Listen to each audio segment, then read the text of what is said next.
Hi everyone, ತುಂಬಾ simple ಆಗಿ ಒಬ್ಬಟ್ಟು ರಸಮ್ ಯಾವ ರೀತಿ ಪ್ರಿಪೇರ್ ಮಾಡ್ಕೋಬೇಕು ಅನ್ನೋದನ್ನು ನಿಮ್ಮ ಜೊತೆ ಶೇರ್ ಮಾಡ್ತಾ ಇದ್ದೀನಿ. Welcome to Dhanya channel. ನೀವು ಫಸ್ಟ್ ಟೈಮ್ ನನ್ನ ಚಾನಲ್ ನೋಡ್ತಿದ್ರೆ ಪ್ಲೀಸ್ ಲೈಕ್ ಮಾಡಿ, ಶೇರ್ ಮಾಡಿ, ಹಾಗೆ ಸಬ್ಸ್ಕ್ರೈಬ್ ಮಾಡ್ಕೊಳ್ಳಿ. ನಾನು ತೊಗರಿಬೇಳೆನ ಬೇಯಿಸ್ಕೊಂಡು ಆ ಒಂದು ಎಲ್ಲ ನೀರನ್ನು ಕೂಡ ಸಪ್ರೇಟಾಗಿ ತೆಗೆದು ರೆಡಿ ಮಾಡಿ ಇಟ್ಕೊಂಡಿದ್ದೀನಿ. ನಂತರ ಸ್ಟವ್ ಆನ್ ಮಾಡಿ ಪ್ಯಾನ್ ಇಟ್ಟು ಜೀರಿಗೆ 2 ಟೇಬಲ್ ಸ್ಪೂನ್, ಮೆಣಸು 1 ಟೇಬಲ್ ಸ್ಪೂನ್, ನಂತರ ಧನಿಯಾ ಕಾಳು 1 ಟೇಬಲ್ ಸ್ಪೂನಷ್ಟು ತೊಗೊಂಡಿದ್ದೀನಿ, ಮೆಂತೆ 1 ಟೇಬಲ್ ಸ್ಪೂನಷ್ಟು ತೊಗೊಂಡಿದ್ದೀನಿ, ಸಾಸಿವೆ 1/2 ಟೀ ಸ್ಪೂನಷ್ಟು ತಗೊಂಡು ಚೆನ್ನಾಗಿ ಫ್ರೈ ಮಾಡಿಕೊಂಡು ರುಬ್ಕೊತಾ ಇದ್ದೀನಿ. ನಂತರ ಹುರ್ಕೊಂಡಿರೋಂಥ ಬೆಳ್ಳುಳ್ಳಿನ ಕೂಡ ಇದ್ರ ಜೊತೆ ಆ್ಯಡ್ ಮಾಡಿ ರುಬ್ಕೊತೀನಿ.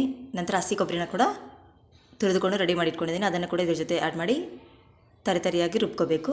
ಇದ್ರ ಜೊತೆ ನಾನು ಖಾರದ ಪುಡಿನ ಕೂಡ 1 ಟೇಬಲ್ ಸ್ಪೂನಷ್ಟು ಆ್ಯಡ್ ಮಾಡ್ಕೊತಾ ಇದ್ದೀನಿ. ನೋಡಿ, ಎಲ್ಲನೂ ಕೂಡ ರುಬ್ಕೊಂಡು ರೆಡಿ ಮಾಡಿ ಇಟ್ಕೊಂಡಿದ್ದೀನಿ. ನಂತರ 2 ನಿಂಬೆಹಣ್ಣು ಗಾತ್ರದಷ್ಟು ಹುಣಸೆಹಣ್ಣನ್ನು ಕೂಡ ನೀರಲ್ಲಿ ನೆನೆಸಿಡ್ತಾ ಇದ್ದೀನಿ.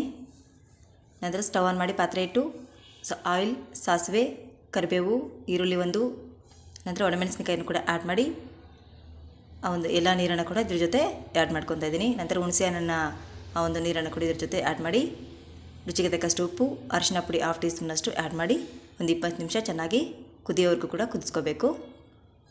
ನಂತರ ನಾವು ತರಿಯಾಗಿ ರುಬ್ಕೊಂಡಿರೋಂಥ ಎಲ್ಲ ಮಸಾಲೆ ಇಂಗ್ರೀಡಿಯೆಂಟ್ಸ್ನ ಕೂಡ ಇದ್ರ ಜೊತೆ ಆ್ಯಡ್ ಮಾಡ್ಕೋಬೇಕು.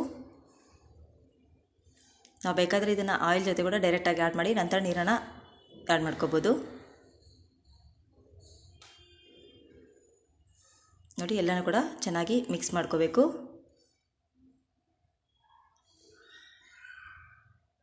ಇಷ್ಟೇ ಫ್ರೆಂಡ್ಸ್, ಹೋಳಿಗೆ ರಸಮ್ ರೆಸಿಪಿ ಮಾಡೋವಂಥ ವಿಧಾನ. ನಿಮಗೆ ಈ ವಿಡಿಯೋ ಇಷ್ಟ ಆದರೆ ಪ್ಲೀಸ್ ಲೈಕ್ ಮಾಡಿ, ಶೇರ್ ಮಾಡಿ, ಹಾಗೆ ಸಬ್ಸ್ಕ್ರೈಬ್ ಮಾಡ್ಕೊಳ್ಳಿ. Thank you so much for your watching. Bye friends.